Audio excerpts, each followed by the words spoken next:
দুবাইতে $135 মিলিয়ন এবং 1.9 million square feet এলাকায় তৈরি করা হচ্ছে মার্স সায়েন্স সিটি। মরুভূমির এই এলাকায় এখন পর্যন্ত সূর্যের প্রচুর তাপ এবং শুধুমাত্র বালু রয়েছে। ঠিক এমনই একটি পরিবেশ মঙ্গল গ্রহেও বিরাজ করে।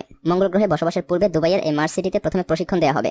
শুরুতে এখানে 3টি স্থাপনা তৈরি করা হবে, যার মধ্যে প্রথমটি হবে মার্স সায়েন্স সিটিতে বসবাসকারীদের জন্য, দ্বিতীয়টি হবে চাষবাস করার জন্য এবং তৃতীয় ডোমটি রিসার্চের জন্য তৈরি করা হবে। হতে পারে দুবাইয়ের এই মার্স সায়েন্স সিটি ওইসব নভোচারীদেরকে মঙ্গল গ্রহে বসবাসের জন্য খুবই সহযোগিতা করবে, যারা ট্রেনিং নিয়ে মঙ্গলে যাবার জন্য রেডি হচ্ছে। বন্ধুরা, এই সব প্রস্তুতি তো নিজের জায়গাতেই রয়েছে, কিন্তু মানুষ অনেক লম্বা সময় ধরে একটি অন্য গ্রহে বসবাস করার ফলে তা মানব শরীরের উপরে কত ভয়ঙ্কর প্রভাব ফেলবে তা ধারণা করা অন্তত পৃথিবীতে বসে সম্ভব নয়। পৃথিবী থেকে অনেক দূরে একটা সম্পূর্ণভাবে আত্মনির্ভরশীল দুনিয়া হবে এবং এসব টেস্ট করার জন্য নাসা 3টি স্তরে পরীক্ষা নিরীক্ষা চালাচ্ছে।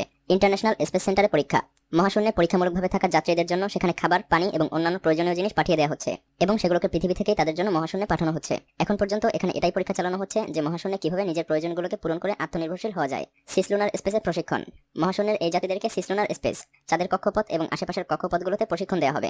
এখানে মানুষদের মঙ্গল গ্রহে থাকার ক্ষমতাকে যাচাই করা হবে। মহাশূন্যের এই পরীক্ষা 2018 সালে প্রস্তাবিত হয়েছিল এবং সেটা অলরেডি লঞ্চ হয়ে গিয়েছে। এটার জন্য স্পেস লঞ্চ সিস্টেম SLS টেস্টও করার কথা ছিল, যা অলরেডি হয়েও গিয়েছে, যাতে লম্বা দূরত্ব পার করার জন্য যাত্রীদেরকে তৈরি করা হচ্ছে। জীবন সঞ্চালন প্রক্রিয়া, সীমিত জিনিসপত্র দিয়ে জীবন পরিচালনা এবং জিনিসপত্র রিসাইকেল করে তা বারবার ইউজ করা, এসবের কঠোর প্রচেষ্টা চলছে।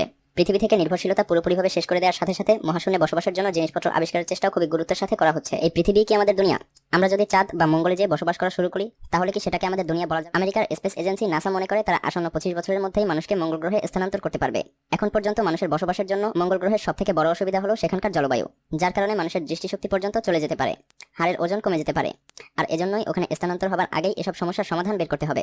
নাসার হিসাবে তাদের কাছে এখন যে রকেট টেকনোলজি রয়েছে তার মাধ্যমে মঙ্গল গ্রহ পর্যন্ত পৌঁছাতে 9 মাস লেগে যাবে। এত লম্বা সময় পর্যন্ত জিরো গ্রাভিটি এবং বিনা মধ্যাকর্ষণ শক্তির মধ্যে থাকার কারণে চোখের রেটিনার শিরার মধ্যে এক বিশেষ পরিবর্তন হবার সম্ভাবনা বেড়ে যায়, যার কারণে চোখের দৃষ্টিশক্তি পর্যন্ত হারিয়ে ফেলার সম্ভাবনা রয়েছে। এখন পর্যন্ত যে টেকনোলজি আমাদের কাছে আছে তার মাধ্যমে এই হারানো দৃষ্টিশক্তিকে ফিরিয়ে আনাও সম্ভব নয়। এছাড়াও জিরো গ্রাভিটির কারণে হাড়ের ক্যালসিয়ামের পরিমাণও কমে যেতে শুরু করে, যার কারণে হাড় দুর্বল হয়ে যায়। মঙ্গল গ্রহের মধ্যাকর্ষণ শক্তি পৃথিবীর থেকে পুরোটাই উল্টো। বিজ্ঞানীরা এখন পর্যন্ত জানেন না যে এই সমস্যা তারা কিভাবে সমাধান করবেন। এটার একটাই রাস্তা আছে, যে মঙ্গল গ্রহ পর্যন্ত পৌঁছানোর সময়কে কম করে দিতে হবে। এছাড়াও এরোস্পেস এক্সপার্টগণ এমন টেকনোলজির আবিষ্কারের পেছনে লেগে রয়েছে যার মাধ্যমে কসমিক রেডিয়েশন এবং সোলার ফ্লেয়ার থেকে রক্ষা পাওয়া যায়। মঙ্গল নামক এই লাল গ্রহটিতে পানির সম্ভাবনার পর আমেরিকান এজেন্সি নাসা সেখানে মানব বসতি গড়ে তোলার চেষ্টা করছে।